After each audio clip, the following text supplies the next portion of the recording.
नमस्कार। आपका बात 25 में स्वागत है। और बात 25 में हम एक जो हंसी कुछ दिनों पहले दिल्ली में सुनाई दी, उसको उन्हीं के वो पुराने मित्र जो हंसे हैं महाशय, दिल्ली के मुख्यमंत्री श्री श्री 1008 केजरीवाल साहब, उनके पुराने मित्र, उनके राजदार, उनकी पार्टी के फाउंडिंग मेंबर कुमार विश्वास ने कहा है कि ये किसी एक पिशाच की हंसी है। अब तो ठीक है, वो कवि हैं, इस तरह का कह सकते हैं, और उसमें गलत भी क्या है? देखिए क्या गलत है। ये आदमी जो केजरीवाल है, दिल्ली के मुख्यमंत्री, ये 15 फिल्मों को खुद प्रमोट कर चुके हैं और उनको टैक्स फ्री स्टार्टर दे चुके हैं।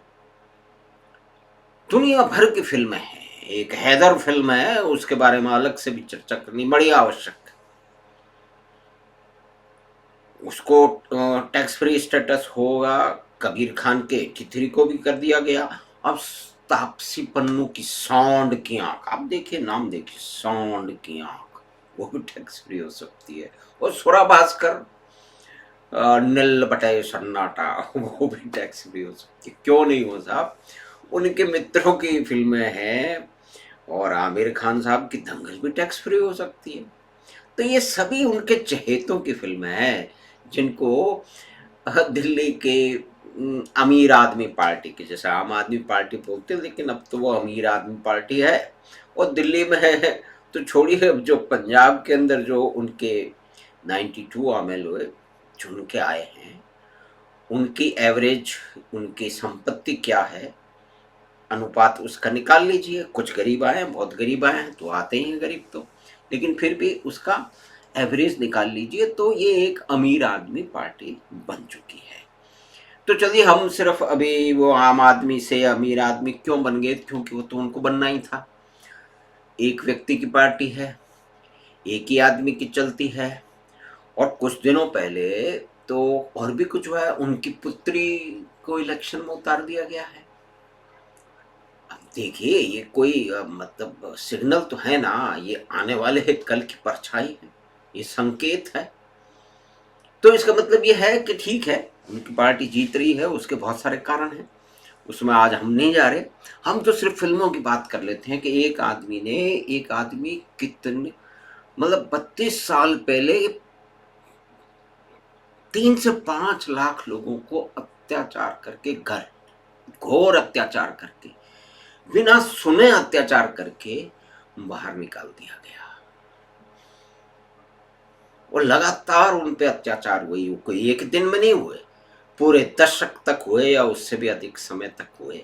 और फिर एक और बात इसके साथ ये भी देखने की है कि ये पहला नृशंस हत्याओं और अत्याचारों से उत्पन्न पलायन नहीं था, 7वां पलायन था। और ये आदमी, ये मुख्यमंत्री, एक पार्टी को रिप्लेस कर रहा है और ये कह रहा है कि झूठी फिल्म के पोस्टर मत लगाओ। अरे तो ये आदमी खुद 15 फिल्मों को प्रमोट कर चुका है। चलो, उसको उसने दे दिया, कारण कोई भी हो, मित्रों की फिल्म होगी, वामपंथियों की फिल्म है तो, और उनके साथियों की फिल्म है, तो उनको टैक्स फ्री तो कर ही सकते हैं, अपना ही तो राज है, क्यों नहीं करेंगे? लेकिन ये फिल्म को नहीं करेंगे। कुछ सीधी सीधी सी बात है, उनको अपने वोट बैंक उसको मालूम है। ये जो आदमी, जिसको नर पिशाच की हंसी वाला जो व्यक्ति है, उसको, और ये सही भी है, गलत नहीं है, सिर्फ वही आदमी नहीं हंस रहा है, और भी बहुत सारे लोग हंस रहे हैं। वो ठीक है, पार्टी आपकी जीत गई है तो आप लोगों का इस तरह से मजाक उड़ाओगे? 32 साल से जो लोग भुगत रहे हैं, उनको उसी वामपंथी कथानक के हिसाब से, वो क्योंकि ब्राह्मण हैं और हिंदू हैं तो उनका अपमान करोगे? उन पे जो अत्याचार हुए उनको झूठा बताओगे? उनके उस पे बनी हुई फिल्म को भी झूठा बताओगे? हैदर फिल्म झूठी नहीं थी। इस आदमी ने एक नहीं दिया, इसने 15 फिल्मों के करीब करीब जो है ना प्रमोशन किए। चलिए अपने पसंद नापसंद की बात कर लीजिए, लेकिन इस पे तो ये कह रहा है क्यों कर दो। तो महाराज आप इतने विज्ञापन क्यों देते हैं? दिल्ली के लोगों के पैसे से आप अपनी ख्याति बढ़ा रहे हैं पूरे हिंदुस्तान में।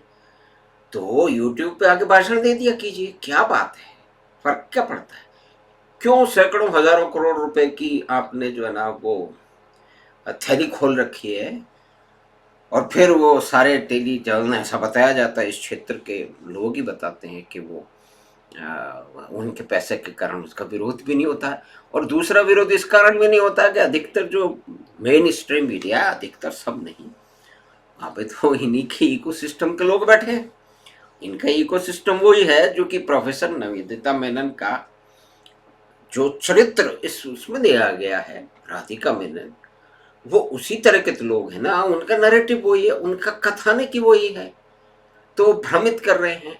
तो श्रीमान केजरीवाल साहब ना हंसे, हंसी ना उड़ाएं, तो ऐसा कैसे हो सकता था? और फिर ये सब करके वो अपने जो वोट बैंक है उसको साध रहे हैं, उसको फिर दोबारा मांझ रहे हैं कि ये मेरे साथ ही रहेगा। तो ये सारा का सारा वोट बैंक का खेल है, और ऐसा वो ना करें, इसकी कोई अ, इसकी बात सोचना और करना ही बेकार, वो ऐसा ही करेंगे। ये एक इकोसिस्टम से निकले हुए हैं।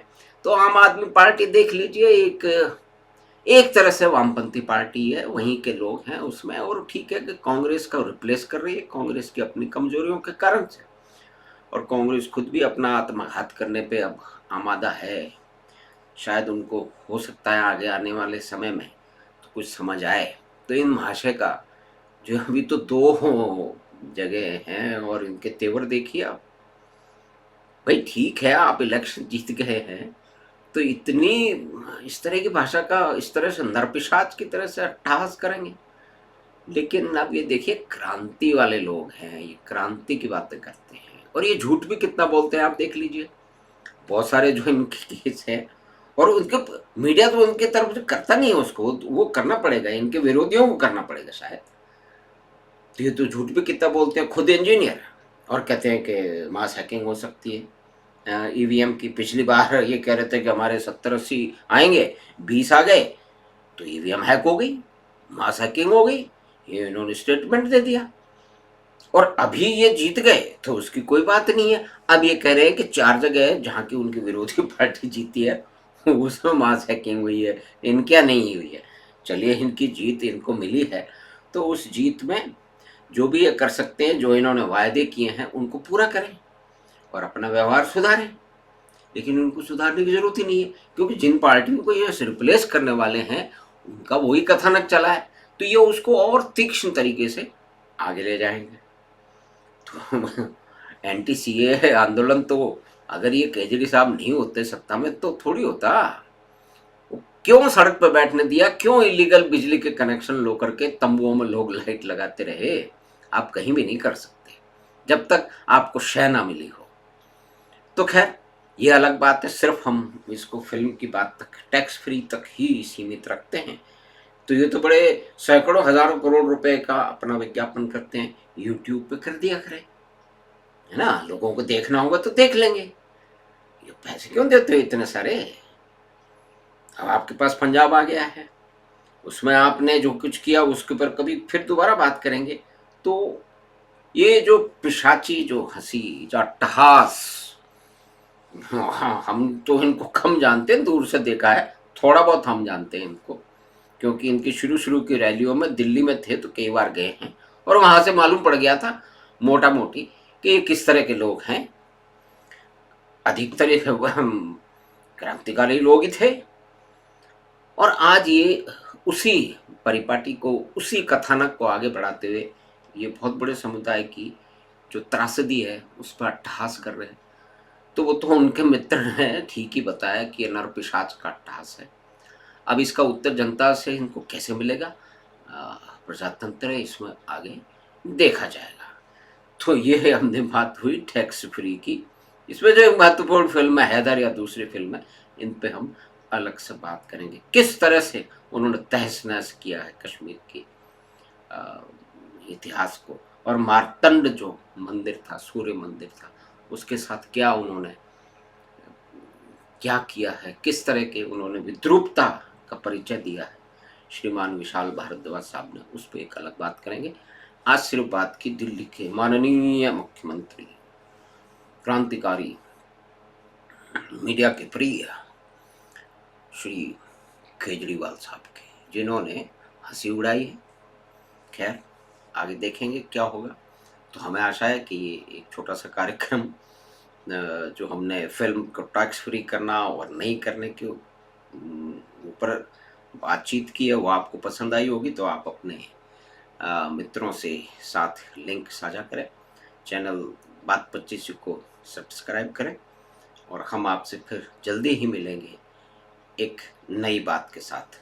धन्यवाद, नमस्कार।